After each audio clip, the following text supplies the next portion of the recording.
special guests, the Smothers Brothers.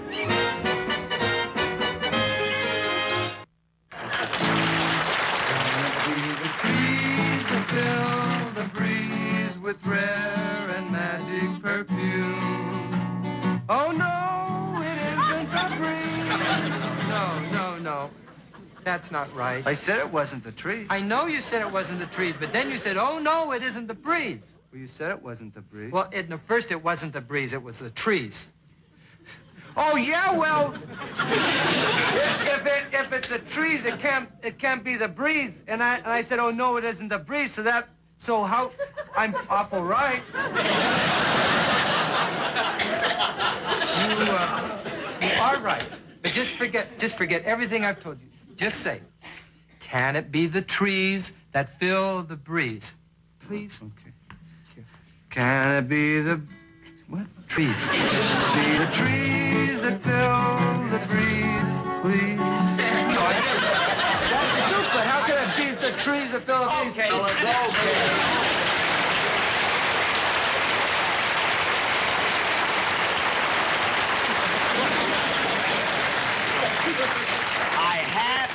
I thought I had a good idea, and it didn't work. So if you'll leave now, I'll introduce you later. Huh? Don't you want to try it again? No. You tried it once, well, I'll introduce you, and you'll do something later, huh? I told you didn't know it.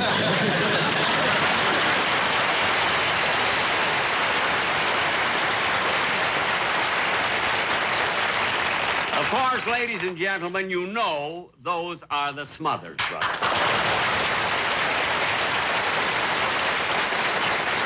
You know, the reason I had them out here at the opening is I thought for a change, it would be kind of nice to have someone else do my theme song instead of that orchestra of mine.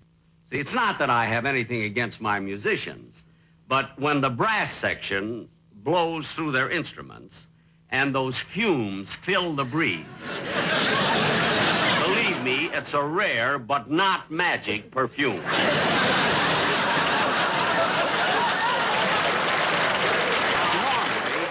Trouble like that at the opening of a show would upset me, but not anymore. I feel that these things really aren't too important. You know, I found out that the only important thing in life is your health. Yes, sir, that's the important thing. But fortunately, I don't get sick very often because I keep myself in real good condition, you know, physical condition. And the way I do that is by getting plenty of exercise. Every morning, I used to get up at 7 o'clock and turn on my TV set, see, and do all those exercises they show you on television. But after about 8 weeks, I had to stop that. You see, I found out that those exercises were for women, and my whole shape was changing.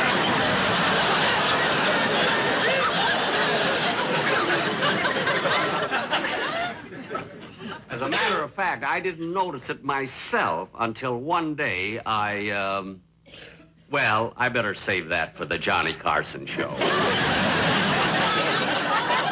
And now, ladies and gentlemen, getting on with the show, I'd like to bring on my guests, two very fine entertainers, the Smothers Brothers.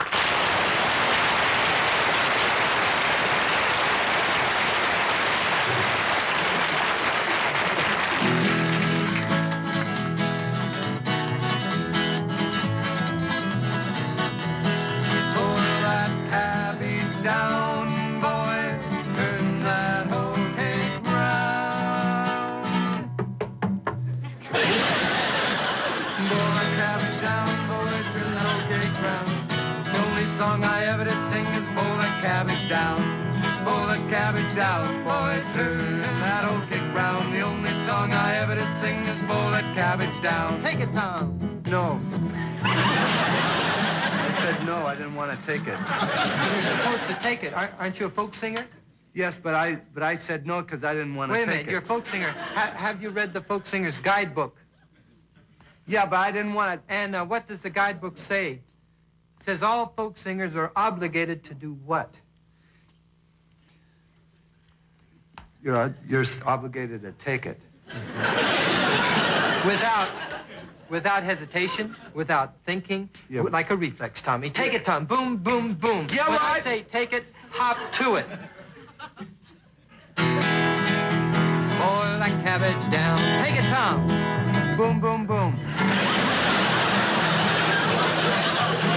Hundreds of years ago, the railroad started in America.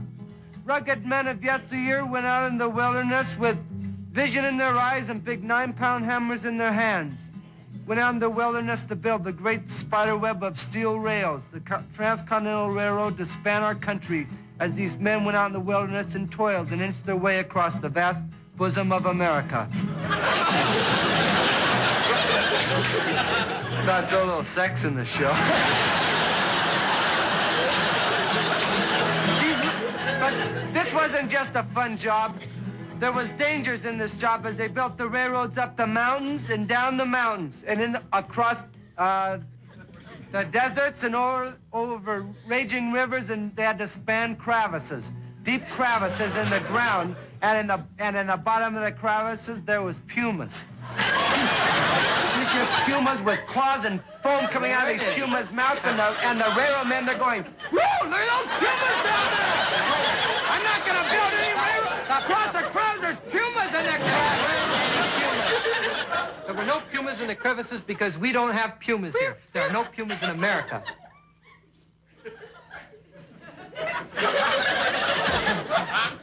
Well, maybe some came over to visit. They don't visit. Now, if you want to keep your story truthful, you get rid of the pumas right now.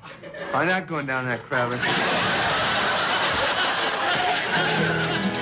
Well, there was these vicious beasts in these deep crevices, and these railmen said, well, look at those vicious beasts in the crevices.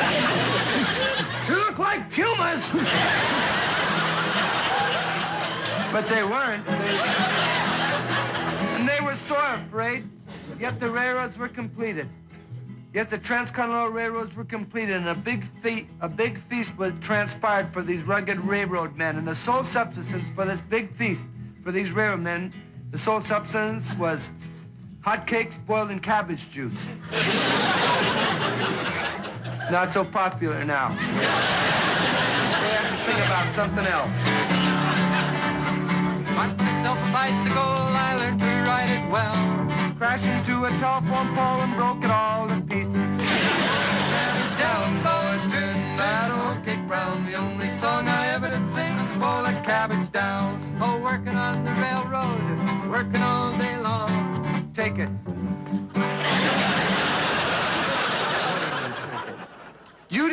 Have you ever read the Folk Singer's Manual? It says when someone says it, take it, you're supposed to take it. I said it, take it, and you didn't take it. I'm sorry. I'm very sorry. Really, I'm sorry. Well, don't get belligerent. You didn't take it. I said I'm sorry. That's all I can say. I'm sorry. That's okay then. Don't make any more mistakes. Working on the railroad, working all day long. Take it. Working. Boil that cabbage down, boil that cabbage. Boil that cabbage down, boy. Turn that old cake round. Only song I ever did sing is boil that cabbage down.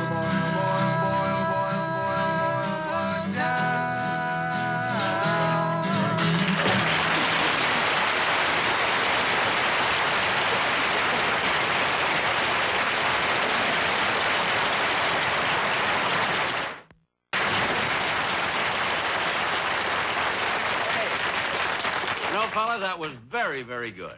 Thank you. You know, you boys have been quite successful the last few years. Must make you very happy, huh? Well, it makes us happy, but it really makes our family very happy, especially our little old grandmother. Oh, your grandmother, huh? Yeah, we have a little grandmother, and she lives up in Barney Gulch, a little town in Northern California, and since things have been going well, nobody ever hardly knew her, but now they refer to her as the Smother Brothers' mother's mother.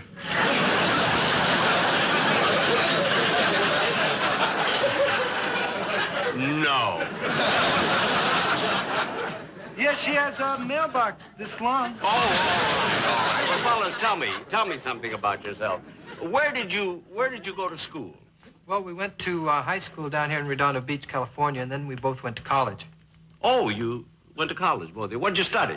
Well, I was studying business administration, and Tommy was studying medicine.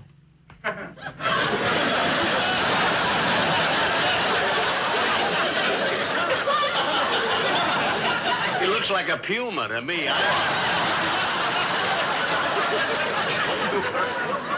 Tommy, you were studying medicine? Yeah, I was going to be a brain surgeon.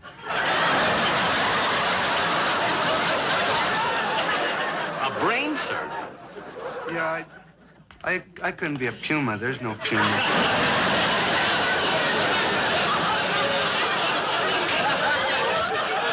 But you studied to be a brain surgeon. Yeah, but I decided against it. I mean, you know, I was 18 years old. My mother still was cutting my meat for me.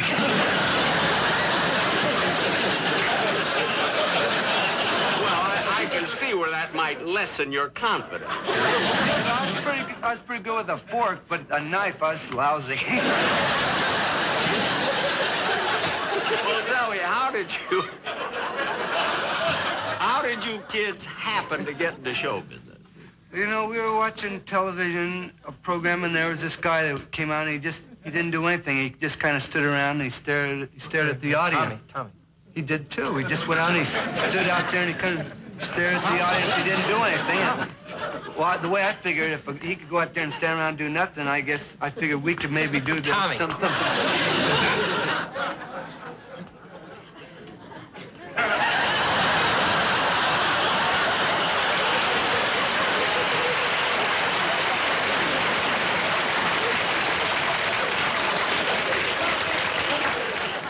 Gee, he looked a lot younger on television.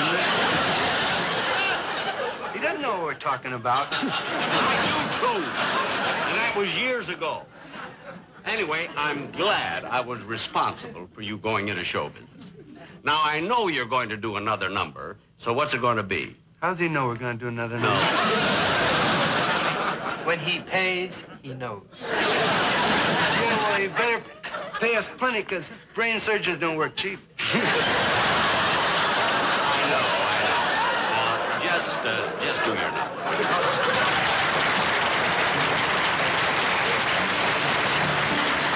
We'd like to do a song of a young man who just lost his sweetheart and is feeling very sorry for himself. It's entitled, I Never Will Marry.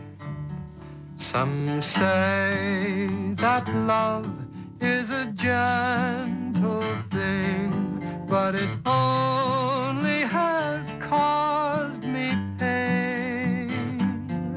For the only girl I ever did love, gone on that midnight train, I never will marry.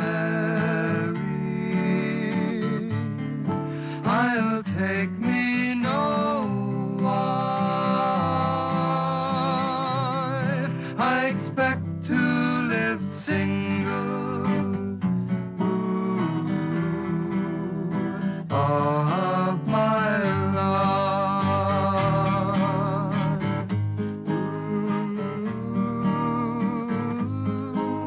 When I was very young, I remember there was a little girl that lived down the street from me. And we always used to say that when we grew up, we'd be married. And it was sort of a childish thing and a puppy love. Yet as the years went by, this puppy love grew into something very dear and very precious to me. You know, they tell us that love is a gentle thing. But I think each person here who has truly loved and been loved has shed a tear and experienced heartache. And the girl I learned to love so very much broke my heart and left me for another man. Yet I love her still. And I swear by all the stars in the skies that as long as I live, I never will marry unless I can marry her. I'll mess around a little bit, though, you know.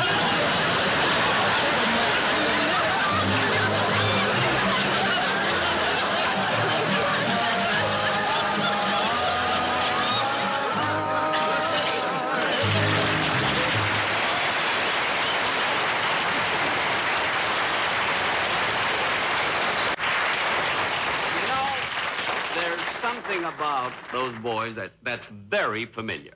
They remind me of a couple of fellas I met when I was in London in 1944. It was during the war, and I was over in Europe entertaining the servicemen. See? And while I was there, I also did a few shows at the London Palladium. Well, one night, the enemy planes came over and put on one of the most devastating air raids of the entire war. I'll never forget it.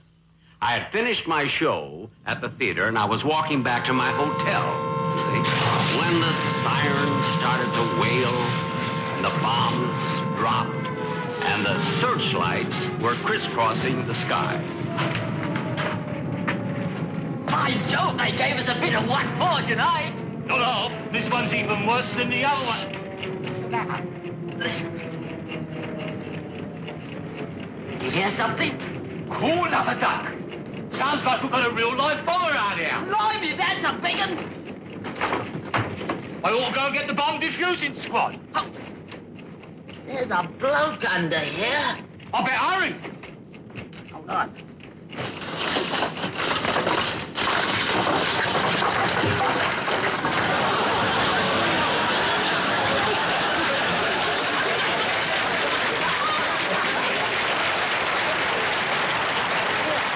What are you doing there? What am I doing? I try to catch this for a souvenir. What am I doing? He's an edgy one, isn't he? American, you know. Hey, pull this off of me, will you, please? Hold it. Can you hear it ticking? The slightest little jolt will sound the whole thing off. You mean? Let me put it this way, Governor. If you sneeze, you'll never hear the Gesundheit. All right, clear the area. Clear the area. Everybody out. Clear the area.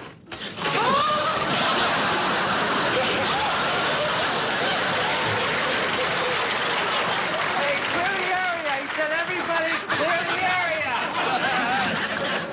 For heaven's sake, can't you see I'm trapped under here? For heaven's sakes, can't you see he's trapped under there? Get started. Take this thing off. Tommy, go ahead and get started. Not until he closes his eyes. Why should I close my eyes? I don't like anybody looking over my shoulder while I'm working. If I make a little mistake, you'll go blabbing it around to everybody. If you make a mistake, I won't tell anybody, believe me. Not even the guy who picks up my lips. Okay, in that case, you can watch. Well, thank you. Now, first, we've got to locate the exact area of the mechanism. First, we've got to locate the exact area of the mechanism. Yeah, I heard him. All right, Tommy, you get looking on that end. I'll look on this end. It's getting louder. It's getting louder. That sounds hollow. It's a lot. Tommy. It's talking to me. Hey, the bomb's talking to me. It even knows my name. It said Tommy. I never knew a bomb before. I knew a bullet one. Clear it, fellas, please! Now, let's get this cover off.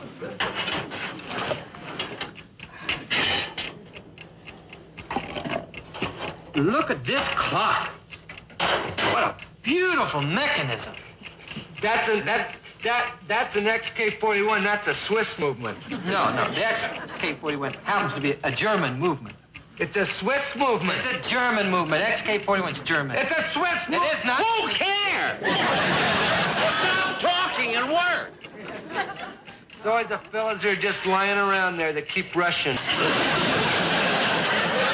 Well, why wouldn't I rush you? I don't even think you fellas know what you're doing. Will you too? I just defused the bomb just a little while ago, right over there.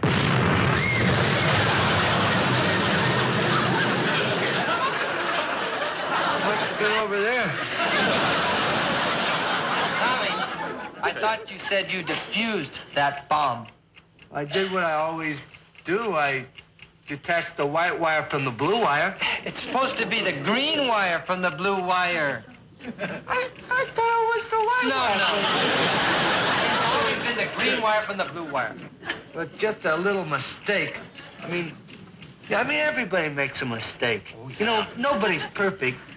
Gee, if everybody was perfect, if you were perfect, and if you were perfect, and I was perfect, what kind of world would this be? This be some world, believe me. Look, if I want philosophy, I can listen to Bertrand Russell or Jack Parr.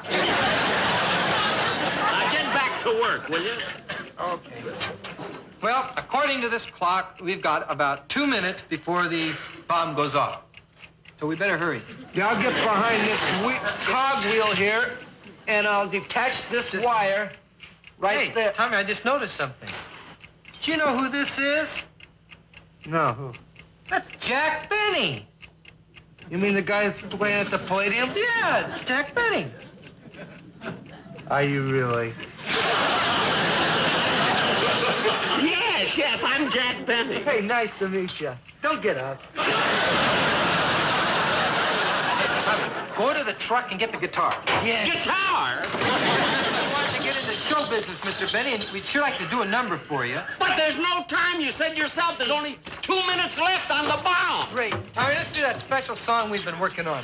Yeah, that's a... We've only got 2 minutes. That's all right. The song takes a minute. It's kind of a funny number. If you feel like laughing, go right ahead. No. Look at boys. Oh, what tempo? Jimmy Crack Corn, I don't care. No. Jimmy Crack Corn, and I don't care. Jimmy Crack Corn, I don't care. Wait a minute, that's not the way it goes. I don't care. How'd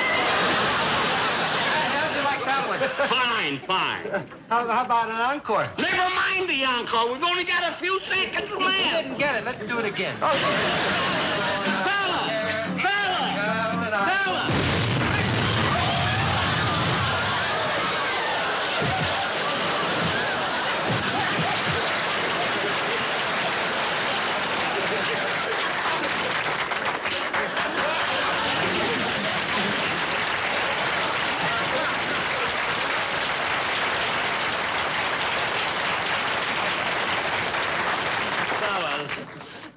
Fellas, I'm sorry.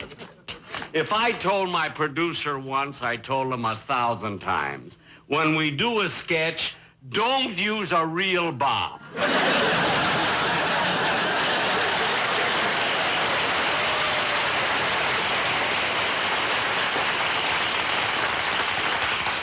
Hey, Dickie, you know, I can just see it in tomorrow's headlines in the papers.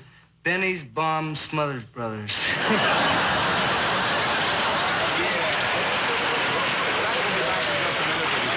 The Smothers Brothers.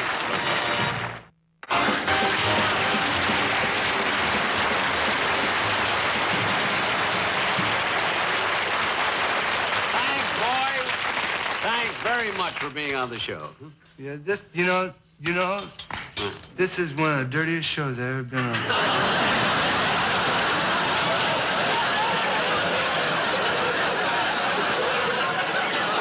Ladies and gentlemen, well, that's the show. Good night, folks, and I'll be seeing you soon.